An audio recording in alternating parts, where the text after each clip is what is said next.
And this conversation, we're talking about influencer marketing. And a quick question that I have for you, our viewer and listener, is what does Mike Rowe from Dirty Jobs, Nick Offerman from Parks and Rec, Jason Mraz, the singer, and Jason Miles all have in common?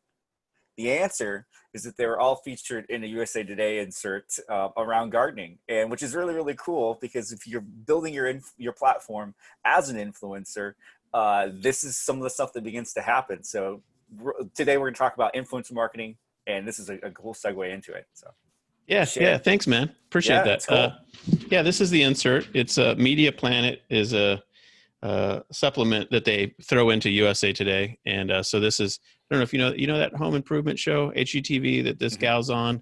I think I've heard on of the it, cover. yeah. It's a cool show. Her show's cool, and yeah, and so I'm in there. That's kind of fun. Sorry, wait. Oh, I'm botching the deal here. It's just cool that you're there with Ron Swanson from Parks and Rec. Like that's legit. Yeah, there you are. that's the deal. Yeah, so it's super fun. It's for the Happy Gardening Life brand. We've talked about that before, and it's fun to do gardening related stuff. And so I thought in this conversation we could just talk about Influencer Marketing 101. What can you do if you've never done influencer marketing before?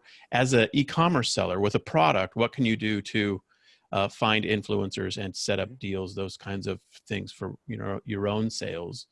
And so let's talk through that a little bit. So I got you 5 suggestions, 5 tips. Very cool. We'll just break them down real fast and give at least a quick overview here. So the first thing that you want to do is you want to find influencers who can represent your products nicely. Lots of ways to do that. You've done this, Kyle, in your own efforts. So using hashtags on Instagram, just see who the top posters are for hashtags. Look at the top hashtags and start to see who has the most engaged, photos or videos. You'll start to quickly find influencers.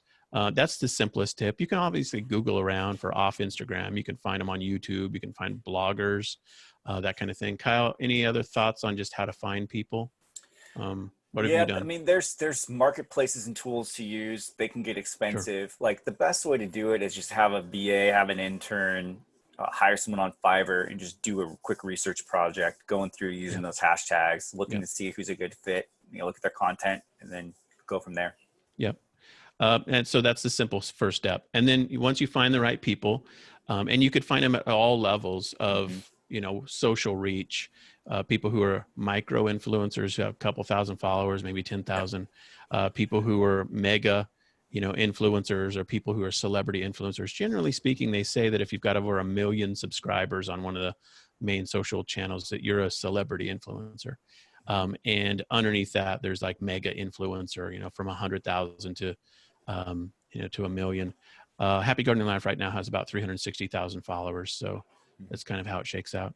So that's the first thing, is find the people.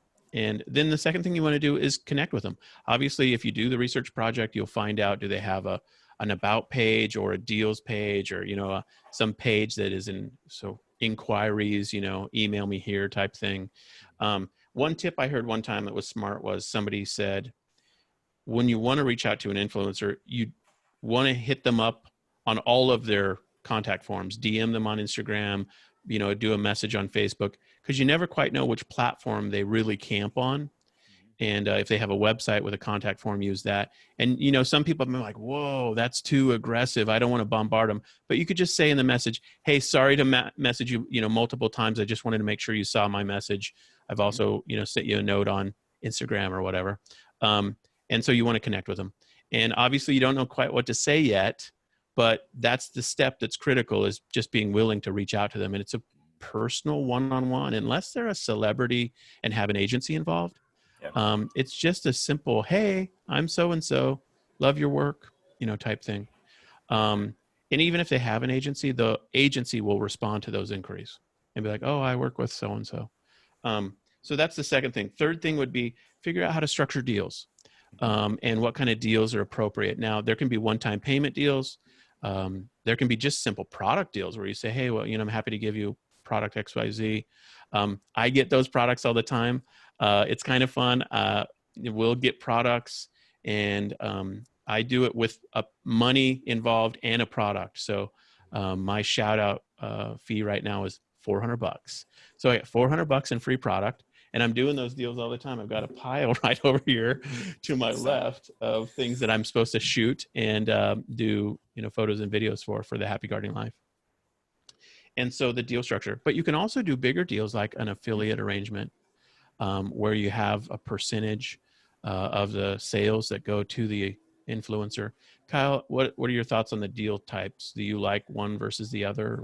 I prefer just giving product, not paying. So like, depending on the level of influencer, sometimes it's smarter to just do a lot of smaller influencers in mass. A little bit. The con is that you have to manage more people. Yeah. The pro is you don't have to pay money, and you can test relatively small and figure out all of the nuances and systems that you need in place, so you can make mistakes easier. If you do something with like 500,000 followers and you reach out to a big influencer, you're paying them money and product, and you mess something up, that's an expensive mistake, right? High stakes poker. Exactly. So it's just smarter. It depends on what you're out there, but I prefer like the free product approach. Yep. Okay, so that's step 3. Step 4 is launch campaigns. Most influencer deals are campaign-based efforts.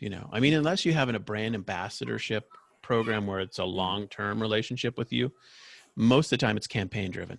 So you want to just think of, hey, how could I do a summertime campaign? Reach out to a dozen influencers and lock down their participation and organize the deal in such a way that they say yes to it and kick it off and see what happens and get good at that, over time. Do like campaign after campaign after campaign, where you really work through what works best for the influencer, what works best for you, and what works best for, of course, the customer. And I think that's a real art, but you can do that iteratively over and over again and get better and better at it. And that's the cool part about influencer marketing. So that's the 4th step, launch your campaigns. And then the 5th step, of course, is tracking results. And there are tools available to do that. But you've got to have your results, metrics, and systems, the codes and everything like that on full lockdown, or else the influencers will not be happy. And so that's the 5 steps. That last one, we've got another video. Why don't we break this one, and then we'll talk about the tracking tools on Shopify in particular that we know work and we like. Any final thoughts, though, on tracking or launching or structuring deals or connecting or finding influencers? Keep it simple, and just work through your plan. It's great to have a campaign. If you have a sale or something you want to do, attach it to that. As your brand grows, you'll have actually people reaching out to you to do deals as well. So have something in mind, a process for them to go through that they can scale into. So that's it. Love it.